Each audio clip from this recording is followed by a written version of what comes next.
Entre as doenças mais temidas após os 60 anos de idade estão as neurodegenerativas, como o Alzheimer. Quando o Alzheimer é diagnosticado, paciente e familiares adoecem juntos. A psicanalista Edna Esmeraldino chama a atenção para as mudanças que o diagnóstico impõe na rotina, não somente do paciente, mas também dos familiares mais próximos. Geralmente as famílias não estão preparadas para receber um diagnóstico assim, né? Ninguém espera.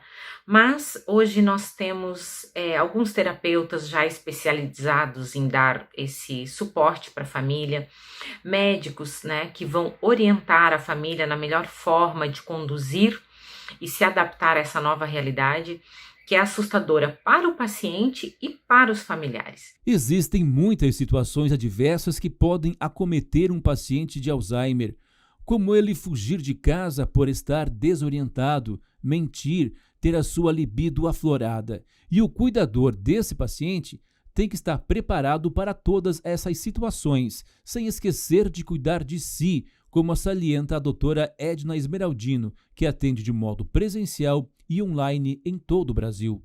Monitoramento contínuo, medicamentos e acolhimento familiar são fundamentais para a qualidade de vida do paciente com Alzheimer. Assim, principalmente, familiares mais próximos precisam estar preparados emocionalmente e tecnicamente para cuidar do paciente, se revezando na função ou ainda contratando um cuidador profissional ou uma casa asilar. E é preciso também que de uma consciência desses familiares que eles também precisam se cuidar. Nós vemos algumas famílias que, quando acabam recebendo esse diagnóstico, alguém se disponibiliza a cuidar do familiar e abre mão de tudo, do trabalho, do lazer, para cuidar desse familiar, né? E nesse momento é extremamente importante a gente lembrar aquela premissa que a aeromoça sempre fala pra gente, né? Antes de colocar a máscara no outro, eu preciso colocar a minha,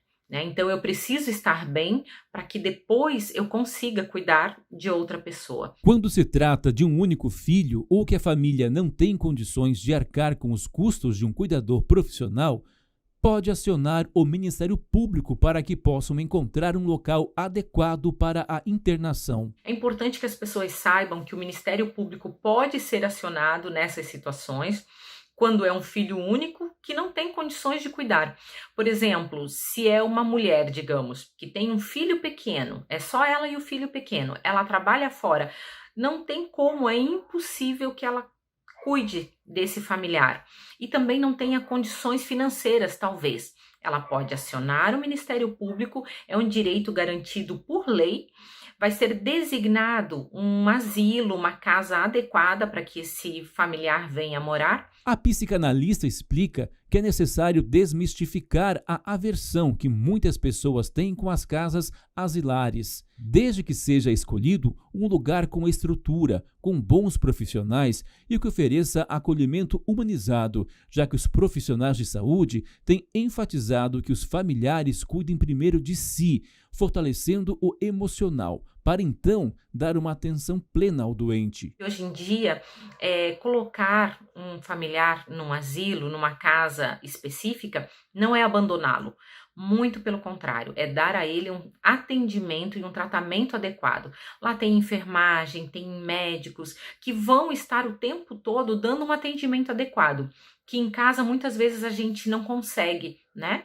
Claro, se a família tiver condições, ótimo, ter toda uma equipe ali preparada para isso. Mas quando não for o caso, é importante que a gente saiba desse direito que todos temos. O filme Diário de uma Paixão mostra a delicada realidade da pessoa com Alzheimer e de familiares próximos. A película começa em uma casa asilar, quando um idoso todos os dias visita sua esposa que está internada com Alzheimer. Todos os dias, ele conta para ela o romance dos dois na década de 1940.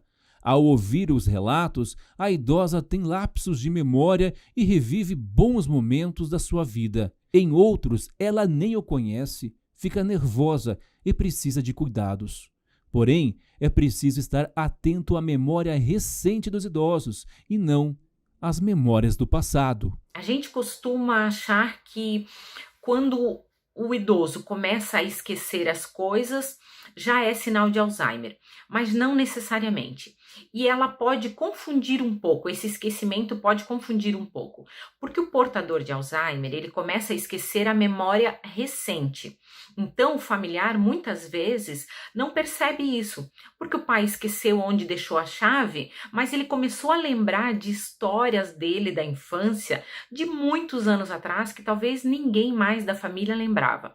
Então, é comum a gente ouvir no consultório os familiares dizendo: não, doutor, a minha mãe, meu pai está com a memória melhor que a minha. Estima-se que exista no mundo cerca de 35,6 milhões de pessoas com a doença de Alzheimer. Segundo a Abras, no Brasil há cerca de 1,2 milhão de casos e boa parte ainda sem diagnóstico. Por isso, a importância de dar visibilidade à doença, formas de prevenção, tratamento e de como fortalecer o emocional dos familiares e cuidadores.